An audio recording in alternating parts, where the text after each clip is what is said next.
Hello friends, SBM academy में आप सभी का स्वागत है। आप सभी के साथ मैं गुलशन। आज मैं आप लोगों को केमिस्ट्री पढ़ाने वाला हूं। दोस्तों, केमिस्ट्री से आप लोगों को नहीं मोहब्बत हो गया तो आप लोग कहिएगा, ठीक है। आप लोग डर जाते हैं परमाणु संख्या कैसे निकालेंगे, प्रोटॉन की संख्या कैसे निकालेंगे, इलेक्ट्रॉन की संख्या कैसे निकालेंगे, न्यूट्रॉन की संख्या कैसे निकालेंगे, द्रव्यमान संख्या क्या होता है, आप लोग अभी चुटकी में निकालने वाला है। दोस्तों, बस वीडियो में आप लोग बने रहिए। केमिस्ट्री से आप लोग को नहीं मोहब्बत हो गया तो फिर आप हमको कहिएगा, ठीक है। दोस्तों, पहले हम चर्चा करेंगे परमाणु संख्या, ठीक है। परमाणु संख्या के बारे में, परमाणु संख्या क्या होता है, ठीक है। आप लोग पहले समझिए, ये जो है मान लीजिए ये परमाणु है, ठीक है। परमाणु का नाभिक भी होता है। परमाणु के नाभिक में प्रोटॉन और क्या, परमाणु के नाभिक में प्रोटॉन और न्यूट्रॉन रहते हैं दोस्तों, ठीक है। याद रखना है, परमाणु के नाभिक में प्रोटॉन और न्यूट्रॉन रहते हैं। ये इसकी चर्चा तो अभी हम नहीं करेंगे, इसकी चर्चा हम बाद में करेंगे, ठीक है। चलिए हम समझते हैं कि परमाणु संख्या होता क्या है, ठीक है। परमाणु संख्या एकदम ध्यान सुनिएगा। परमाणु संख्या जो है, परमाणु के नाभिक में उपस्थित कुल प्रोटॉन की संख्या को, परमाणु के नाभिक में उपस्थित कुल प्रोटॉन की संख्या को परमाणु संख्या कहा जाता है। तो एक चीज तो आप समझ गए हैं कि प्रोटॉन की संख्या, मान लीजिए प्रोटॉन को P से सूचित करते हैं। प्रोटॉन की संख्या बराबर क्या होता है दोस्तों, परमाणु संख्या। प्रोटॉन की संख्या बराबर क्या होगा दोस्तों, परमाणु संख्या। इस चीज परमाणु संख्या को Z से सूचित किया जाता है, ठीक है दोस्तों। प्रोटॉन को P से, इलेक्ट्रॉन को E से, न्यूट्रॉन को N से सूचित किया जाता है। द्रव्यमान संख्या को A से सूचित किया जाता है। द्रव्यमान संख्या बराबर होता है प्रोटॉन की संख्या प्लस न्यूट्रॉन की संख्या, ठीक है। पहले हम चर्चा परमाणु संख्या के बारे में कर लेते हैं, ठीक है। देखिए, अगर मान लीजिए हम सोडियम की अगर हम बात करें, किसका दोस्तों, सोडियम का, ठीक है। Na सोडियम होता है। सोडियम का परमाणु संख्या अगर हमसे पूछा जाए तो सोडियम का परमाणु संख्या हम जानते हैं कितना होता है दोस्तों, 11 होता है। इसका परमाणु भार कितना होता है दोस्तों, इसका परमाणु भार जो है ये 23 होता है, ठीक है। तो इस सोडियम में बताएगा, इसमें बताएगा परमाणु संख्या बताइए। तो इसमें पहला अगर बोला जाए परमाणु संख्या बताने के लिए दोस्तों, क्या दोस्तों, परमाणु सोडियम का परमाणु संख्या बताने के लिए, तो परमाणु संख्या जो हो जाएगा दोस्तों, इसका परमाणु संख्या 11 हो जाएगा। कितना हो जाएगा दोस्तों, 11। नीचे वाला परमाणु संख्या होता है, ऊपर जो है परमाणु भार होता है, ठीक है। इसमें पूछा जाएगा प्रोटॉन की संख्या बताइए। किसका दोस्तों, प्रोटॉन की संख्या बताइए।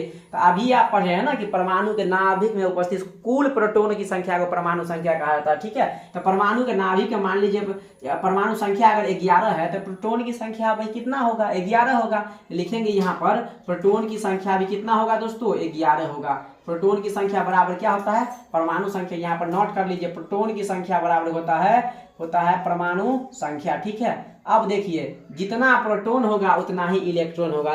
ध्यान दीजिए, जितना प्रोटॉन होगा उतना ही इलेक्ट्रॉन होगा, ठीक है। अगर पूछा जाए कि सोडियम में इलेक्ट्रॉन की संख्या बताइए तो आप लोग बोलिएगा अच्छा प्रोटॉन तो 11 है, तो इलेक्ट्रॉन भी कितना हो जाएगा दोस्तों, 11 हो जाएगा। इलेक्ट्रॉन भी कितना हो जाएगा, 11 हो जाएगा, ठीक है। चलिए हम दूसरा तत्व ले रहे हैं। मान लीजिए अगर हम अब जो है दूसरा तत्व ले रहे हैं, दूसरा तत्व अगर मान लीजिए हम कैल्शियम अगर यहाँ पर उठा रहे हैं, क्या यहाँ पर मान लीजिए कैल्शियम, ठीक। कैल्शियम को Ca से सूचित किया जाता है। कैल्शियम का परमाणु संख्या जो है वो 20 होता है, ठीक है। कैल्शियम का अगर बोला जाए परमाणु संख्या, पहला नंबर बोला जाए परमाणु संख्या क्या होता है, तो परमाणु संख्या दोस्तों, कैल्शियम का परमाणु संख्या कितना होगा दोस्तों, तो आप लोग बोलिएगा 20। चलिए परमाणु संख्या मेरा निकल गया। इसमें पूछा जाएगा प्रोटॉन की संख्या कितना होगा, जितना परमाणु संख्या होता है उतना ही प्रोटॉन की संख्या भी होगा दोस्तों। चलिए ये भी निकल गया। पूछा जाएगा इलेक्ट्रॉन की संख्या बताइए, क्या किसका दोस्तों, पूछा जाएगा इलेक्ट्रॉन की संख्या बताइए। ये भी कितना होता है दोस्तों, 20 होता है। कितना होगा, 20 होता है, ठीक है। अब चलिए प्रोटॉन भी समझ, परमाणु संख्या बुझ गए, प्रोटॉन की संख्या निकालिए, इलेक्ट्रॉन की संख्या निकालिए, ठीक है।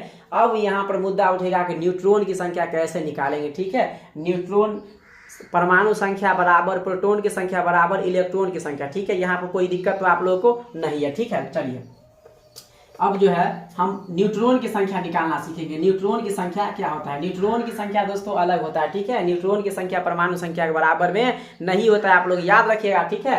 न्यूट्रॉन की संख्या परमाणु संख्या के बराबर में नहीं होता। अगर मान लीजिए हम मैग्नीशियम यहाँ पर ले लिए दोस्तों, ठीक है। क्या ले लिए दोस्तों, मैग्नीशियम, ठीक। मैग्नीशियम के जो परमाणु संख्या होता है वो 12 होता है, ठीक है। चलिए अगर मैग्नीशियम की परमाणु संख्या 12 और इसका जो है परमाणु भार, मान लीजिए इसका परमाणु भार जो होता है दोस्तों वो कितना होता है, वो 24 होता है। इसका परमाणु भार कितना होता है, 24 होता है। अच्छा, इसमें कंफ्यूज आप हो जाइएगा, ये पहले रूप। अगर मान लीजिए, चलिए नाइट्रोजन ले रहे हैं, कितना दोस्तों, नाइट्रोजन का परमाणु संख्या कितना होता है, 7 होता है। और परमाणु भार कितना होता है, 14। इसमें अगर हमको पूछा जाएगा इसमें अगर हमको पूछा जाएगा परमाणु संख्या बताने के लिए, तो हम जानते हैं कितना हो जाएगा 7 हो जाएगा। प्रोटॉन की संख्या अगर पूछा जाएगा तो प्रोटॉन की संख्या भी कितना हो जाएगा 7 हो जाएगा। क्यों? क्योंकि प्रोटॉन की संख्या बराबर होता है परमाणु संख्या। अगर इसमें इलेक्ट्रॉन की संख्या पूछा जाएगा दोस्तों, इलेक्ट्रॉन की संख्या भी कितना हो जाएगा 7 हो जाएगा, ठीक ना, सब बराबर होता है। अब देखिए न्यूट्रॉन की संख्या कैसे निकालेंगे, ठीक है। न्यूट्रॉन की संख्या कैसे निकालेंगे? न्यूट्रॉन की संख्या बराबर होता है परमाणु संख्या, परमाणु भार में से क्या कीजिए, परमाणु भार में से क्या कीजिए, परमाणु संख्या को घटा दीजिए, न्यूट्रॉन निकल जाएगा। परमाणु भार कितना है दोस्तों? आप लोग बोलिएगा 14 है, ठीक है। परमाणु भार 14 है, परमाणु संख्या कितना है 7 है, ठीक है। तो यहाँ पर न्यूट्रॉन की संख्या भी कितना आ गया 7 आंसर। न्यूट्रॉन की संख्या भी कितना आ गया 7। चलिए, ये जरूरी नहीं है कि परमाणु संख्या के बराबर ही न्यूट्रॉन की संख्या आएगा। अभी आ गया, देखिए दूसरा तत्व ले रहे हैं, दूसरा तत्व लेंगे ना, देखिए न्यूट्रॉन संख्या बदल जाएगा, ठीक है। कैसे बदलेगा तो आप लोग देखिए। अगर हम मान लीजिए आर्गन को लेके चल रहे हैं दोस्तों, किसका? आर्गन ले रहे हैं, ठीक है। आर्गन का तो परमाणु संख्या देखिए, अगर आर्गन अगर हम ले लें, हम यहाँ पर आर्गन ले ले, ठीक। तो आर्गन का परमाणु संख्या जो होता है वो 18 होता है। कितना होता है दोस्तों? 18। इसका जो परमाणु भार होता है दोस्तों, परमाणु भार 40 होता है। इसको याद आप लोग कीजिएगा, ठीक है। हम वैसे ही नहीं लिख दे रहे हैं, हमको पता है इसीलिए हम लिख रहे हैं, ठीक है। इसको आप लोग क्या कीजिएगा, इसको आप लोग याद कर लीजिएगा, ठीक है। फिर से हम कह रहे हैं, याद कर लीजिएगा, ठीक। आर्गन का परमाणु, इसमें अगर पूछा जाएगा परमाणु संख्या, प्रोटॉन की संख्या, तो आप लोग बोलिएगा 18 होगा। अगर इसमें पूछा जाए न्यूट्रॉन की संख्या, न्यूट्रॉन की संख्या पूछा जाए तो न्यूट्रॉन की संख्या भी 18 होगा, ठीक। अगर इसमें पूछा जाए इलेक्ट्रॉन की संख्या, नहीं सॉरी, न्यूट्रॉन की संख्या जो है, न्यूट्रॉन की संख्या, अगर मान लीजिए इसमें पूछा जाए इलेक्ट्रॉन की संख्या, ये कितना होगा 18 होगा, ठीक है। अब इसमें अगर पूछ दिया जाए न्यूट्रॉन की संख्या क्या होगा, किसका दोस्तों? अब पूछ दिया जाए यहाँ पर न्यूट्रॉन की संख्या क्या होगा, तो हम जानते हैं न्यूट्रॉन की संख्या निकालने का फॉर्मूला क्या होगा, परमाणु भार में से यहाँ पर लिखेंगे परमाणु भार, ठीक है। यहाँ पर लिखेंगे परमाणु भार में से क्या करेंगे, परमाणु भार में से परमाणु संख्या को क्या करेंगे, घटा देंगे, या प्रोटॉन की संख्या को घटा देंगे, क्योंकि बराबर होता है। लिखेंगे परमाणु संख्या में से किसको घटा देंगे, परमाणु भार में से परमाणु संख्या को क्या करेंगे, माइनस कर देंगे, ठीक है। तो लिखेंगे न्यूट्रॉन, परमाणु भार कितना है 40 है, यहाँ पर हो जाएगा 40, ठीक है। परमाणु संख्या कितना है दोस्तों? तो 20 है, यहाँ पर हो जाएगा न्यूट्रॉन की संख्या बराबर हो जाएगा 40 में से 20 गया तो 20, 40 में से 20 गया तो 20, कितना हो गया 20। देखिए यहाँ पर जो है परमाणु संख्या 18 है, प्रोटॉन की संख्या 18 है, इलेक्ट्रॉन की संख्या 18 है, और न्यूट्रॉन की संख्या कितना आ गया 20। आप समझ गए होंगे कि प्रोटॉन की संख्या, इलेक्ट्रॉन की संख्या और न्यूट्रॉन की संख्या आपस में बराबर नहीं होता है, ठीक है ना। आप लोग समझ गए होंगे, प्रोटॉन की संख्या और इलेक्ट्रॉन की संख्या तो बराबर होगा, परमाणु संख्या भी यहाँ तक की बराबर होगा, लेकिन न्यूट्रॉन की संख्या बराबर होगा नहीं होगा, न्यूट्रॉन की संख्या अलग आ जाएगा, ठीक है। चलिए, आप समझ गए, हम सब उम्मीद करते हैं कि आप लोग को बहुत बेहतर से समझ में आया होगा दोस्तों। फिर से अगर हम एक और तत्व यहाँ पर ले रहे हैं दोस्तों, ठीक है। अगर यहाँ पर हम मान लीजिए यहाँ पर पोटेशियम ले रहे हैं, ठीक है। पोटेशियम मान लीजिए, अगर हम यहाँ पे पोटेशियम ले रहे हैं, पोटेशियम को के से सूचित किया जाता है दोस्तों, ठीक है। पोटेशियम ले रहे हैं, पोटेशियम के जो परमाणु संख्या होता है वो 19 होता है। पोटेशियम के परमाणु संख्या कितना होता है दोस्तों? 19 होता है। कितना होता है दोस्तों? 19 होता है, ठीक है। पोटेशियम का परमाणु भार जो है वो 39 होता है, ठीक है। पोटेशियम का परमाणु भार कितना होता है? 39 होता है, ठीक। यहाँ पर पूछा जाएगा, एकदम बारी बारी समझिए, पूछा जाएगा परमाणु संख्या बताइए। पहला अगर परमाणु संख्या को जेड से पहला पूछ रहा है परमाणु संख्या बताइए, तो परमाणु संख्या कितना हो जाएगा? 19 हो जाएगा। परमाणु संख्या कितना हो जाएगा? 19 हो जाएगा। पूछा जाएगा प्रोटॉन की संख्या बताइए, तो जितना परमाणु संख्या होगा उतना ही प्रोटॉन की संख्या होगा, ये भी 19 हो जाएगा, ठीक है दोस्तों। अब पूछा जाएगा कि इलेक्ट्रॉन की संख्या बताइए दोस्तों, क्या इलेक्ट्रॉन की, तो इलेक्ट्रॉन की संख्या भी उतना ही हो जाएगा, 19 हो जाएगा, ठीक है। अब पूछा जाएगा न्यूट्रॉन की संख्या बताइए।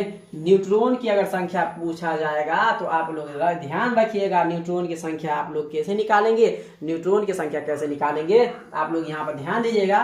न्यूट्रॉन की संख्या क्या करेंगे? परमाणु भार में से परमाणु संख्या को क्या करेंगे? माइनस कर देंगे। तो परमाणु भार कितना है दोस्तों? आप लोग बोलिएगा 39 है, ठीक है। और परमाणु संख्या कितना है? तो 19 है। इसको घटाइए, 9 में से 9 गया 0, 3 में से 1 गया 2। देखिए न्यूट्रॉन की संख्या कितना निकल गया? 20।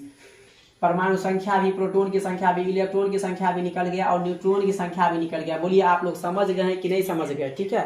अगर इसी में क्या करेगा, अगर मान लीजिए इसमें पूछ लेता, मान लीजिए हमको परमाणु भार याद नहीं है, क्या है? परमाणु भार याद नहीं है, ठीक है। अगर देखिए परमाणु भार निकालने का फॉर्मूला क्या होता है? परमाणु भार निकालने का फॉर्मूला होता है दोस्तों, याद रखिएगा।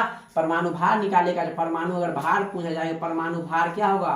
परमाणु भार मतलब परमाणु द्रव्यमान निकालने का फॉर्मूला क्या होगा, परमाणु द्रव्यमान, परमाणु द्रव्यमान निकालने का फॉर्मूला क्या होगा। तो इसका जो परमाणु द्रव्यमान का फॉर्मूला होता है वो होता है प्रोटॉन की संख्या और प्लस न्यूट्रॉन की संख्या। देखिए दोस्तों, परमाणु भार को ए से सूचित किया जाता है, परमाणु भार बराबर प्रोटॉन की संख्या और ये न्यूट्रॉन की संख्या, ठीक है। अगर मान लीजिए हमको क्या किया है, परमाणु भार निकालना है, दे दिया है, बोल दिया है कि कोई तत्व है, क्या है क्वेश्चन में बोला है कि कोई तत्व का परमाणु संख्या जो है, कोई तत्व का परमाणु संख्या, मान लीजिए परमाणु संख्या, ठीक है, कोई तत्व का परमाणु संख्या मान लीजिए 11 है, ठीक है। कितना है दोस्तों, 11 है, ठीक। उसका जो है न्यूट्रॉन की संख्या कितना है, न्यूट्रॉन की संख्या मान लीजिए 12 है, ठीक है। न्यूट्रॉन की संख्या कितना है, 12 है। तो बोलेगा तो बताइए उसका परमाणु द्रव्यमान क्या होगा, उसका परमाणु भार क्या होगा। तो परमाणु द्रव्यमान निकालना ये बड़ा बात है क्या, बहुत आसान बात है। देखिए निकालेंगे, परमाणु भार ने पूछा है, परमाणु भार बराबर हम जानते हैं क्या होता है, परमाणु भार बराबर होता है परमाणु भार बराबर होता है प्रोटॉन की संख्या और प्लस में क्या होता है, न्यूट्रॉन की संख्या। प्रोटॉन की संख्या प्लस में परमाणु संख्या भी लिख देते हैं क्योंकि बराबर रहता है, इसलिए प्रोटॉन की संख्या मान लीजिए 11 दिया हुआ है, न्यूट्रॉन की संख्या 12 दिया हुआ है। अगर पूछ रहा है परमाणु भार, पूछ रहा है क्या पूछ रहा है दोस्तों, परमाणु भार, तो परमाणु भार बराबर होता है प्रोटॉन की संख्या और प्लस में क्या होता है, न्यूट्रॉन की संख्या, ठीक है। यही ना होता है, परमाणु भार को जो ए से सूचित किया जाता है, परमाणु भार बराबर प्रोटॉन की संख्या प्लस में न्यूट्रॉन की संख्या, ठीक है। प्रोटॉन की संख्या कितना है, प्रोटॉन दिया हुआ है 11 दिया हुआ है, ठीक है। न्यूट्रॉन कितना दिया हुआ है, तो 12 दिया हुआ है। टोटल जोड़िए कितना है, तो आप लोग समझ गए होंगे ये तत्व का क्या नाम होगा। ये जो तत्व होगा, ये तत्व क्या है, तो आप लोग याद आ गया होगा आप लोगों को कि सोडियम का जो है परमाणु भार 23 होता है और इसका परमाणु संख्या कितना होता है, 11 होता है, ठीक है। हम उम्मीद करते हैं कि आप लोग परमाणु संख्या भी समझ गए, परमाणु प्रोटॉन की संख्या भी बुझ गए, इलेक्ट्रॉन की संख्या भी समझ गए, न्यूट्रॉन की संख्या कैसे निकालेंगे वो भी समझ गए, द्रव्यमान की संख्या कैसे निकालेंगे वो भी समझ गए, ठीक है। आप लोग अगर वीडियो आपको अच्छा लगा होगा तो आप लोग लाइक कर दीजिएगा और चैनल को सब्सक्राइब कर दीजिएगा ताकि ऐसा आप लोगों को केमिस्ट्री में कुछ नज़ारा देखने को मिलने वाला है, ठीक है। धन्यवाद।